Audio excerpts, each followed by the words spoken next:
Les gars, aujourd'hui, des choses extrêmement importantes sont sur le point de se produire pour le Bitcoin. Je vais vous parler du prochain mouvement majeur qu'on risque de voir sur les marchés et beaucoup de personnes risquent de le manquer. Alors soyez attentifs. Je vais vous parler de ce que je vois sur les graphiques, alors restez dans les parages pour ne rien manquer.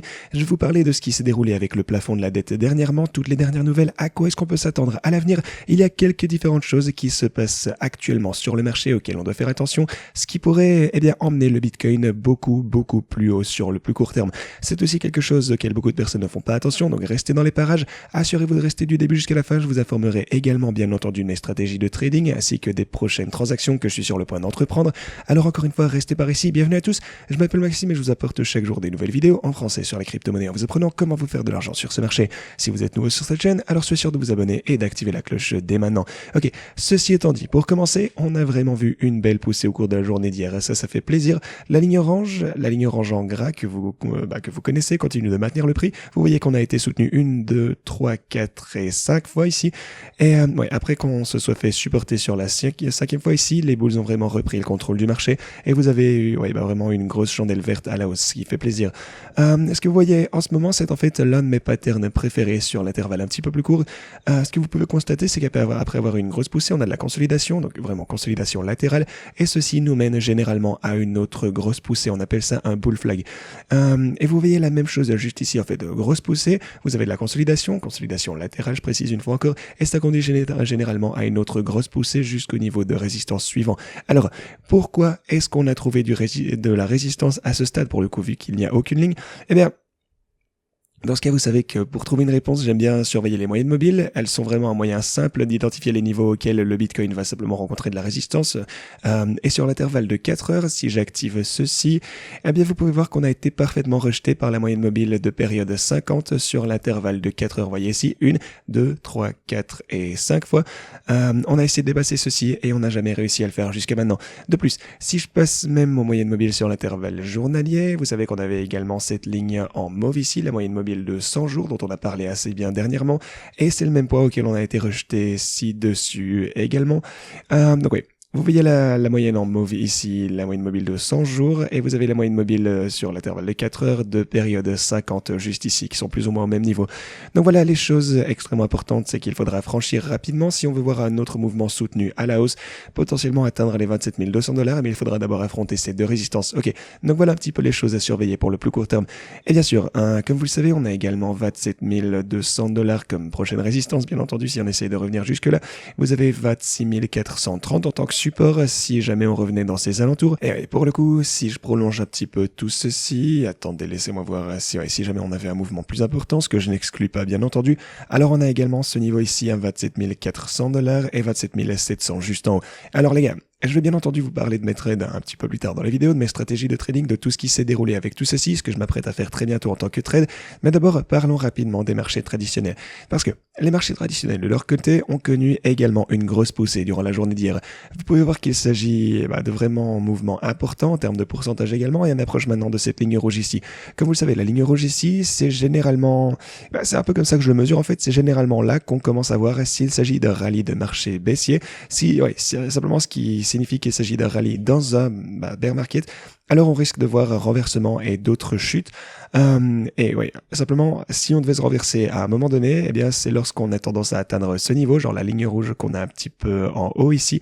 Donc vraiment entre ces deux lignes ici, donc entre la boîte orange et les lignes rouges qui la bordent ici, ainsi que la ligne rouge que vous avez juste ici, généralement on voit un rallye de marché baissier s'éteindre un petit peu dans ce voisinage. Mais voilà, ici c'est un niveau de résistance, donc on garde un œil important sur tout ceci. Ça pourrait vraiment être un point de retournement potentiel, donc soyez attentifs. Mais comme vous le savez, je pense qu'on est dans un marché aussi actuellement. Je pense vraiment que la situation avec le plafond de la dette, ça va se résoudre plus tôt que tard. Ils vont de toute façon être obligés, de le relever. Même si en ce moment, on voit davantage de nouvelles inquiétantes. Genre, le gouvernement américain n'a plus que 40 milliards de dollars. Donc, ils sont vraiment au bord de la faillite. 40 milliards pour un pays, c'est rien du tout. Et je crois qu'ils vont, simplement augmenter le plafond de la dette et tout va conduire à davantage d'argent qui sera imprimé. Ce qui signifie que les actifs à risque, genre le Bitcoin, les produits de base généraux simplement vont augmenter. Mais voilà. Le truc, c'est qu'on manque vraiment de temps. Alors, ce que vous pouvez voir ici, c'est que le Trésor américain a dit que, ils avaient une capacité d'emprunt plus importante. Et là, c'est un peu mon point de vue. Ils peuvent emprunter davantage d'argent, ce qui risque de prolonger leur genre de délai jusqu'au 4 ou 5 juin, quelque chose comme ça, afin qu'ils aient davantage de jours pour trouver une solution qui leur convienne. Alors voilà ce que les US ont dit. Ils pourraient faire défaut aussitôt que le 5 juin sans une hausse du plafond de la dette. Et la date précédemment indiquée était le 1er juin. Donc voilà, ils ont un petit délai supplémentaire. Il s'agit donc de leur permettre d'emprunter davantage de fonds. Et voilà un petit peu ce qu'on surveille actuellement. Est-ce que le plafond de la dette... Le truc, c'est que la situation va forcément obtenir un résultat. Ça doit être résolu extrêmement prochainement. C'est un élément clé pour le marché. Mais il y a aussi beaucoup de peur, forcément, sur tous les marchés. Je pense qu'ils vont l'augmenter. Vous le savez, ils n'ont pas d'autre choix de toute façon. Ce qui veut dire que Bitcoin va très probablement remonter, ainsi que les marchés traditionnels et les actifs à risque, et bien entendu. Donc, gardons un œil sur tout ceci. Alors, maintenant, avant qu'on ne parle un petit peu de l'inflation qui est sortie hier, les dépenses de consommation personnelle, etc., c'est quelque chose que la Fed surveille de très près également, ce qui a conduit à des changements majeurs dans ce que le marché prédit au sujet des taux d'intérêt. Vous savez qu'on parle souvent de tout ceci, mais parlons maintenant de ma stratégie de trading. Alors, vous pouvez voir qu'on a atteint une autre étape importante. Alors, dans l'ensemble, si vous regardez mon dernier lot de bots de trading, certaines des positions étaient en hausse, significativement.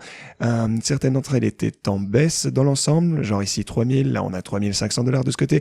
Mais voilà, dans l'ensemble, c'est en profit. Je dirais que si vous enlevez un petit peu, genre si on ajoute tous les bénéfices ici, ça fait genre peut-être $11 000, quelque chose comme ça.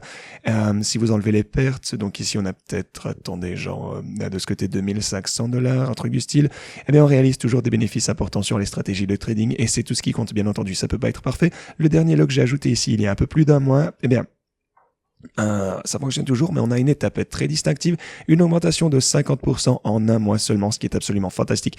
Et en fait, il s'agit du bot le plus performant qu'on ait jamais vu de tous les lots.